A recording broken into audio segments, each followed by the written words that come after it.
ইতিহাস অনুসারে গণেশ হলেন শিব পার্বতীর পুত্র। তবে পুরাণে তার জন্ম সম্পর্কে বিভিন্ন মতামত রয়েছে।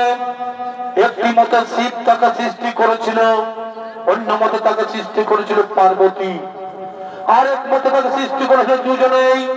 তাই কোনো মত বিরোধ না করে বায়ু পুরাণ, ব্রহ্ম পুরাণ ও শিব পুরাণ থেকে মানুষকে সময় ডালি পিতা পুত্রের মহারণ তথা গণেশের গজমণ্ড ধার।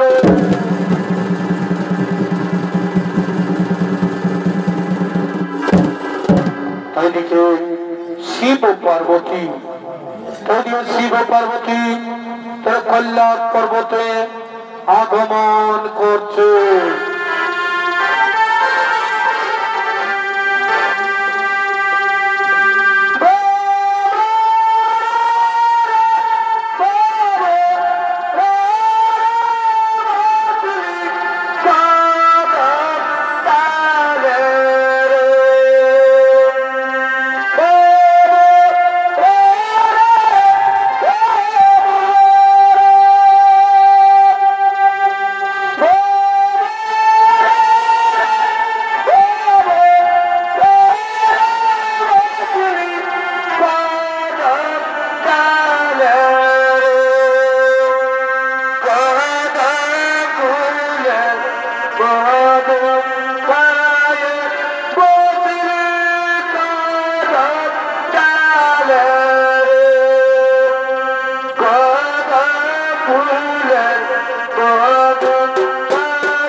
পার্বতী সেই কৈলাস পর্বতে আগমন করেছেন।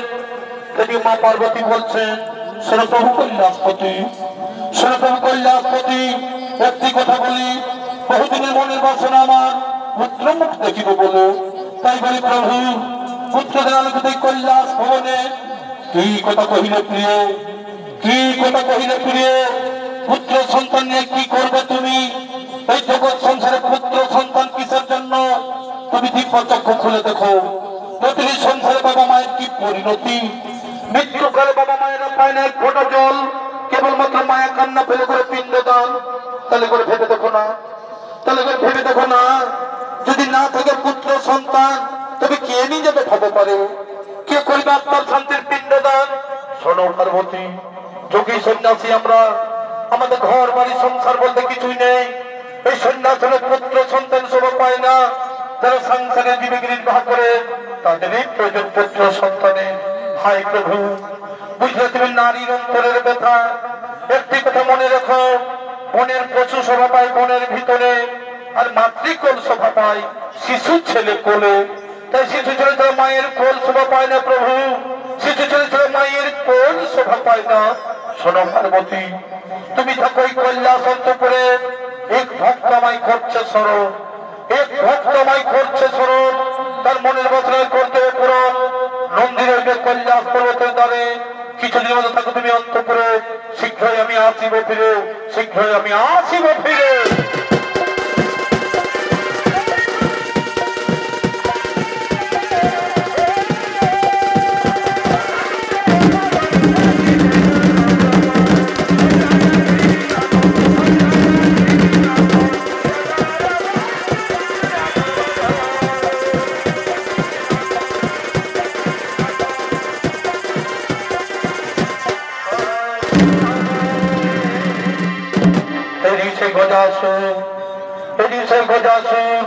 শিব আরাধনা করার জন্য তিনি আগমন করতে চলেছে।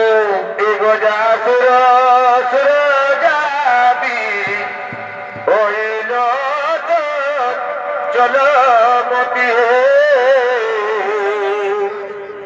ইগোজাসুর সুর জাতি হইল জলমতি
সেই ঘটাচ্ছে সেই মহাদেবের কঠোর বিচারত হলেন ও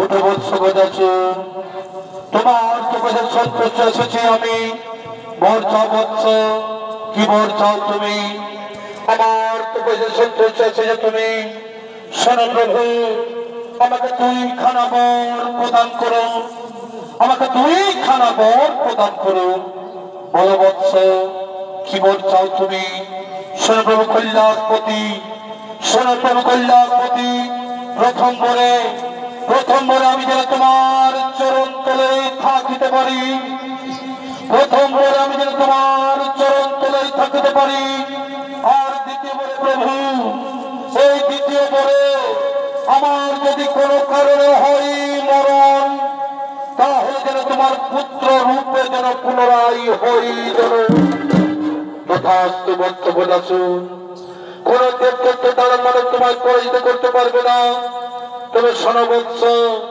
কোনদিন তুমি উত্তর দিকে মাথা রেখে করিবে না স্বয়ং কোনদিন তুমি উত্তর দিকে মাথা রেখে করিবে না স্বয়ং যেদিন তুমি উত্তরে রাখিবে মাথা সেই দিন তোমার নিশ্চয়ই হইবে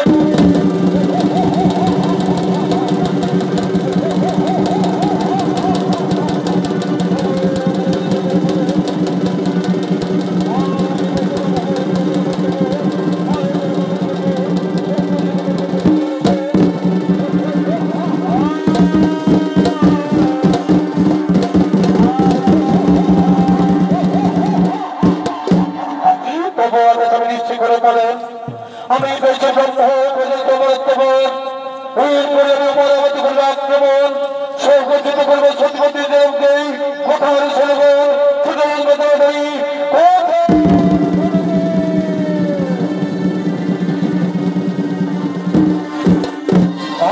মহারাজ কি নামটা কখনো ভান সোনার সোনাগান শিব বলে বলিয়া নামি শিব বলে বলিয়া নামি পেয়েছি ছোট্ট শক্তি ছড়িয়ে পড়েদের জয় তুই মানুষের সর্বরাজ্য করিব আক্রমণ তুই মানুষের সর্বরাজ্য করিব আক্রমণ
দাসু দত্তহীন সমাজের সর্বরাজ্য আক্রমণ করেছেন। ওই যে সেই প্রজা ভয়ভীত হয়ে, ওই যে সেই প্রজা অত্যাচারের সমস্ত দেবতাগণ ভয়ভীত হয়ে সেই কল্যাণের পথে করছেন আগমন।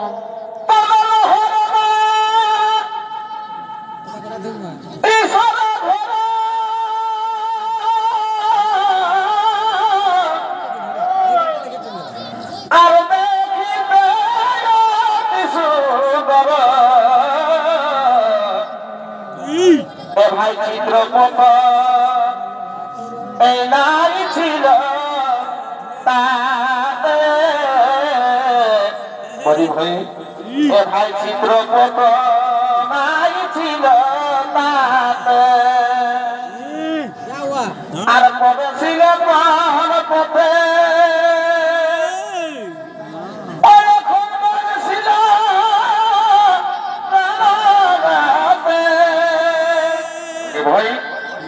ভাই কবে ছিল পথে ছিল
সেই কৈলাসের ভয়ভীত হয়ে সেই কৈলাসের পথে আগমন করলেন।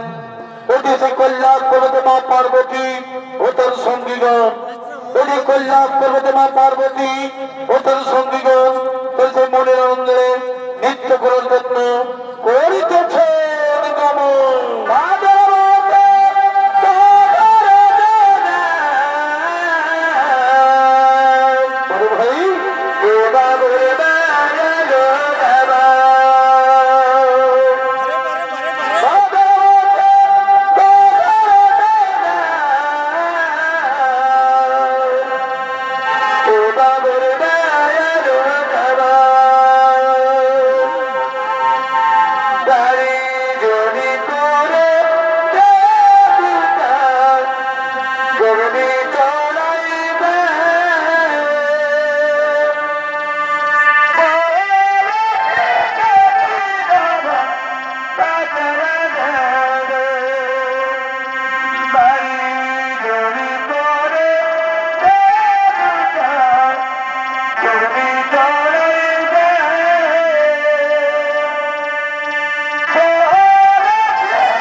আর প্রেমের মরণ কিন্তু বুঝি না গো তোরা কে জানে বধূ হবি পরে ভয়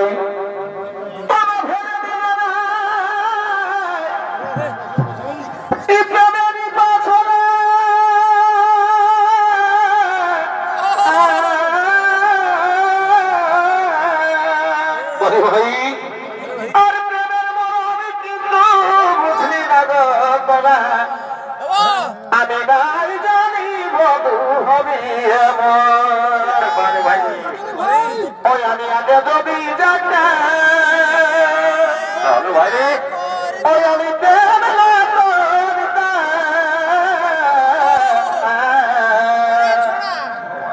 ওই আমি আগে যদি জানা ওই আমি কেমন তাহলে ভাই ওই আমি না কুহায় করিতাম যত কে জানে বধূ হবি এমন নাই জানি বধূ হবি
তুমি যাওয়াই কল্যাণ তোমার তেল হলুদ নিয়েছো তুমি যাওয়াই কল্যাণ তোমার তেল হলুদ নিয়েছো আমি এখন স্নান করিবারে যাই আমি এখন স্নান করিবারে যাই তাই যাচ্ছি এখনই তোমার স্নানের জন্য আমরা তেল এবং কাঁচা হলুদ নিয়ে আসছি এখনই তোমার স্নানের জন্য আমরা তেল এবং কাঁচা হলুদ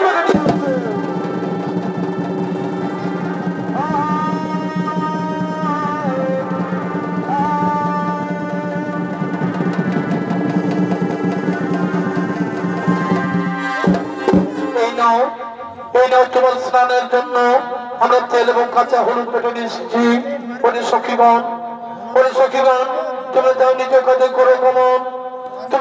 কাজে করে গমন আমি স্নান ছেড়ে আবার তোমাদের সাথে হইবে মিলন তাই যে মা পার্বতী বলছে একদিন নন্দীকে তাদের রেখে স্নান করছিলাম কিন্তু ভোলা মহেশ্বরের কোথায় নন্দী চাঁদ ছেড়ে দে এবং সেই ভোলা বংশর আমার স্নান কক্ষে প্রবেশ করে আমি অপমান করেছিল।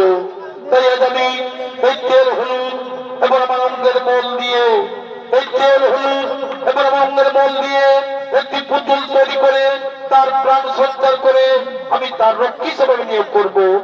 তাই সে মা পার্বতী সেই স্নান কক্ষে তেল হলুদ এবং অঙ্গের মল দিয়ে তিনি একটি পুতুল তৈরি করে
আমি তোর জন্মধাত্রী মা, আমি তোর জন্মধাত্রী মা, আমি দিছি তোর জন্ম, তোর নাম দিলাম গণেশ, তোর নাম দিলাম গণেশ। আমার স্নান কক্ষের দ্বার রক্ষণ করে আমি তোমায় করেছি সৃজন, আমার স্নান কক্ষের দ্বার রক্ষণ করে আমি তোমায় করেছি সৃজন। থাকো তুমি কৈলাসের দ্বার রক্ষী হয়ে, থাকো তুমি কৈলাসের দ্বার রক্ষী হয়ে। আমি যাই সেই সরোবরে স্নান করিবারে, আমি যাই সেই সরোবরে স্নান করিবারে। তাই সে মা পার্বতী তিনি সেই সরোবরে স্নান করতে গেলেন। যদি সেই গণেশ তিনি সেই কৈলাসের পথে দাঁড়িয়ে আছেন, তিনি সেই কৈলাসের পথে দাঁড়িয়ে আছেন। যদি সেই ভোলা মহেশ্বর তিনি সেই কৈলাসের পথে করছেন আগমন, তিনি সেই কৈলাসের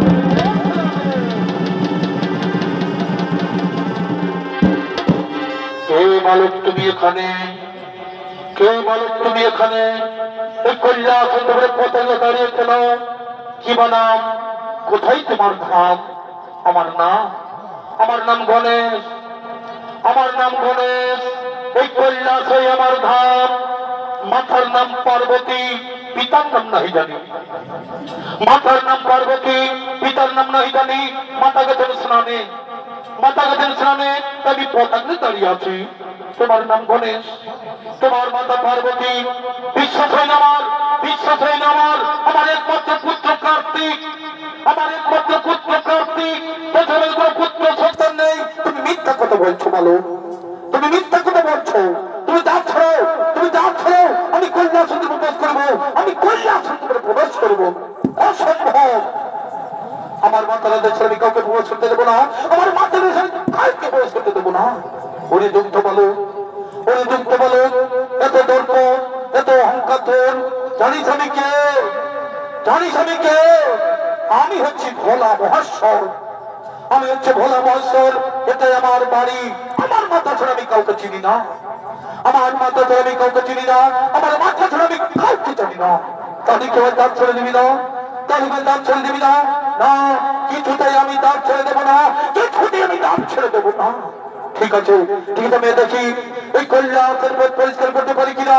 ওরে দেবগণ, ওই দেবগণ আমি শুনেছি এই কথা শুনে তোমরা সকলে স্বর্গরাজ্য হয়েছে যারা এই কল্যাণ পর্বত নিয়ে আশ্রয় তারা বিলম্ব না করে তাদের ছুটে যাওয়ার কাছে তাদের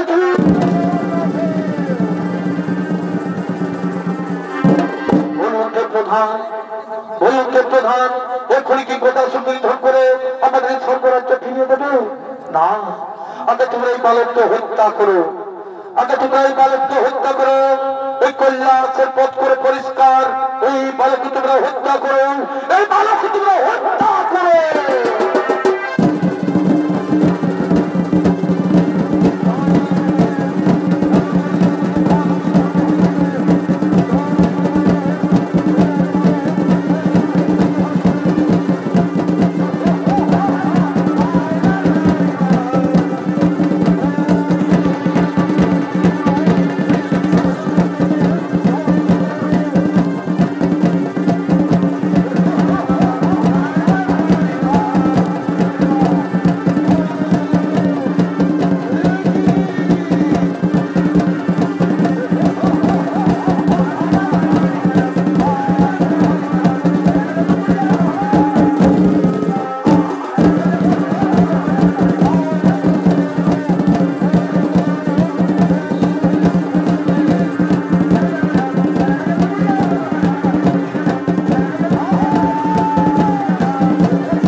আমার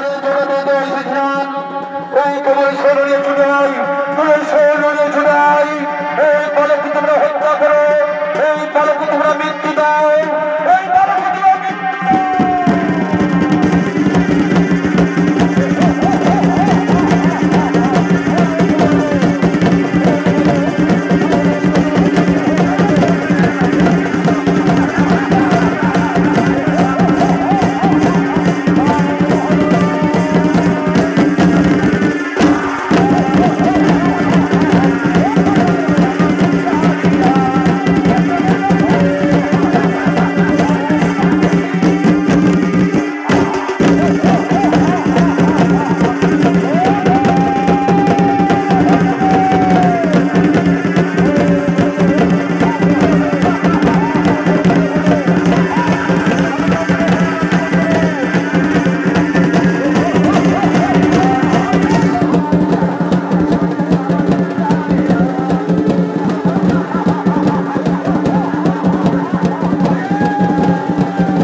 সামাজিক বালকরণে সকলে পরাজিত, সামাজিক বালকরণে সকলে হলে পরাজিত।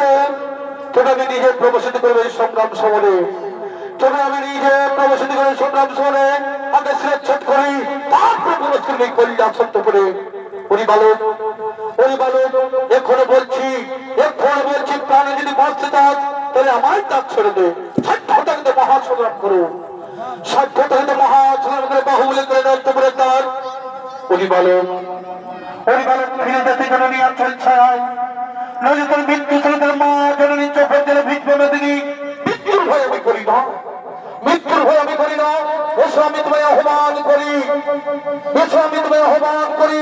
এই মহাসংগ্রামপুরে কৈলাসন্তপুরে মহাসংগ্রামপুরে কৈলাসন্তপুরে তাই সেই কৈলাসন্তপুরে পিতা পুত্রের হইল মহারণ সেই কৈলাসন্তপুরে পিতা পুত্রের হইল মহারণ সেই কৈলাসন্তপুরে পিতা পুত্রের হইল মহারণ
সেই ঘোড়াবর্ষ সেই ঘোড়ের মন্ড করিল ছেদন সেই ঘোড়ের মন্ড করিল ছেদন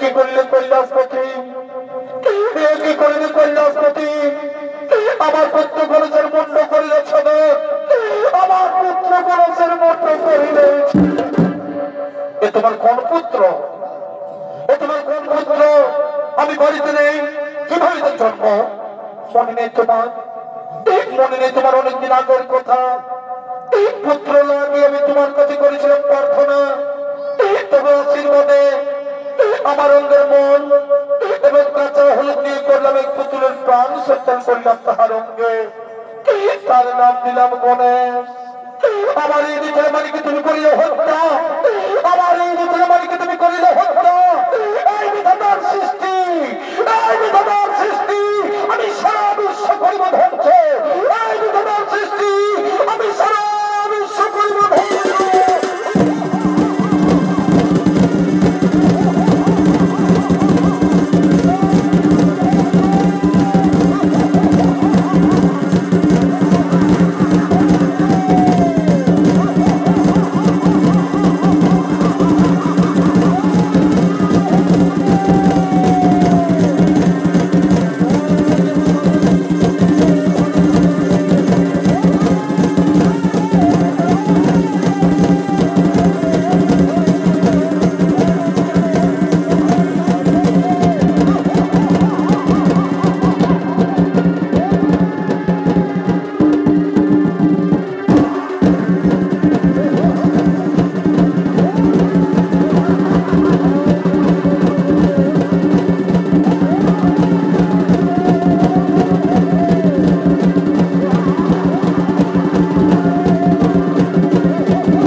ঠিক আছে আমি কথা দিলাম তোমার পুত্র গণেশ আবার জীবন ফিরে পাবে তোমার পুত্র গণেশ আবার জীবন ফিরে পাবে না শুধু তাই নয় এই আমার পুত্র গণেশ যেন সর্বতভাবে হয়ে পূজিত আর এর মাতা পিতা হইতো নহর পার্বতী।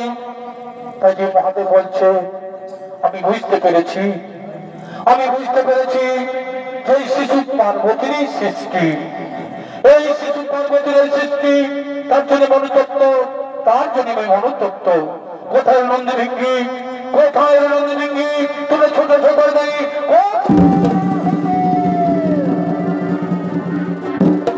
আদেশ করেন ভোলানাথ।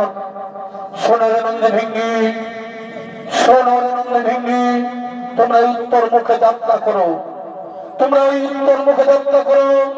যে জীব উত্তর দিকে মাথা করে শয়ন করে আছে, যে জীব উত্তর দিকে মাথা করে শয়ন করে আছে, তারই মাথা কেটে নিয়েছো, তারই মাথা কেটে নিয়েছো। আমার এই গণেশের প্রাণ সন্তানকে ওই সৃষ্টিকর্তা ব্রহ্মা যথাদেশ যথাদেশ।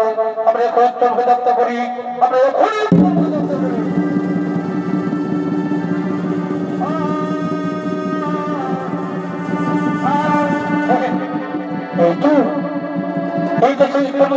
প্রথমে দেখতে পাই এই কথা উত্তর দিকে মাথা করে শয়ন করে আছে।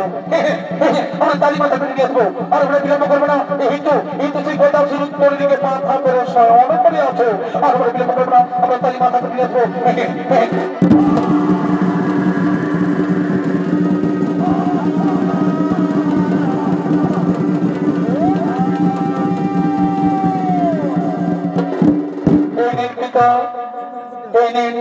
আমরা গজমুণ্ড নিয়ে এসেছি, আমরা গজমুণ্ড নিয়ে এসেছি। তুমি এই হাতি মুন্ড নিয়ে এলে কেন, তুমি এই হাতি মুন্ড নিয়ে এলে কেন?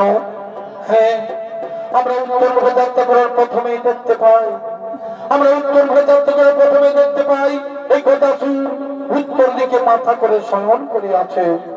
তার জন্য তারই মাথা করে নিয়ে চলে এসেছি। হ্যাঁ, মনে পড়েছে, মনে পড়েছে। এই গদাসুর আমার কাছে পথ প্রার্থনা করেছিল, এই গদাসুর আমার কাছে পথ প্রার্থনা করেছিল যে পুত্র রূপে থাকিব বলে, পুত্র রূপে থাকিব বলে। তাদের মনের বাসনা হইল পুরাণ না ব্রহ্মদেব। এই গণেশের গজমুণ্ডে জোড়া লাগিয়ে তার দেহে করে প্রাণ সঞ্চালন, তার দেহে করে প্রাণ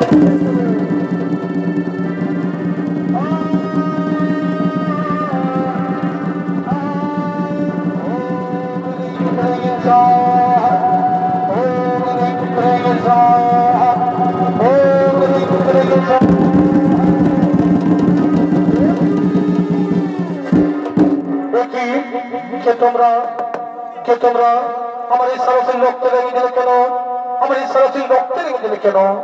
উনি পুত্র গণেশ, উনি পুত্র গণেশ। আমি না জেনে তোমার মুন্ড করেছিলাম ছেদ, আমি না জেনে তোমার মুন্ড করেছিলাম ছেদ।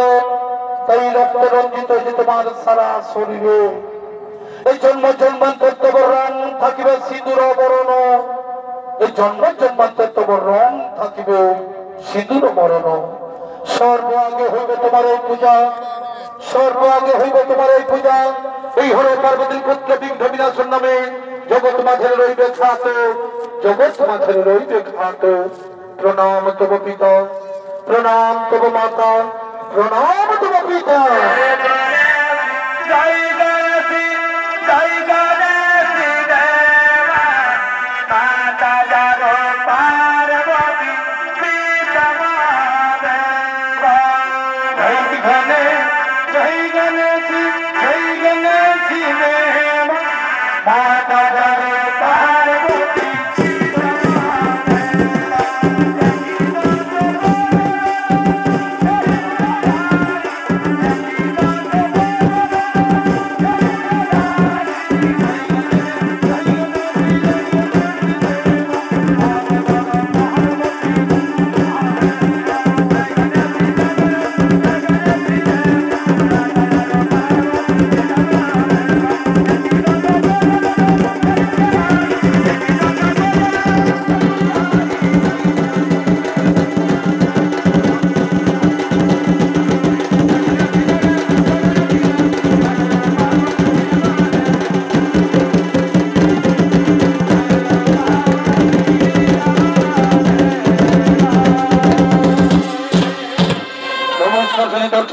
ভাই বোনেরা, উচ্চস্বর্গীয় সূর্য কর্তা চরিত্র ছিল ওই সম্পদের পক্ষ থেকে আমাদের প্রথম ছয় নৃত্য বলা পিতা পুত্রের মহারণ তথা গণেশের গজমুণ্ড ধারণ আমরা এখানে সমাপ্ত করলাম।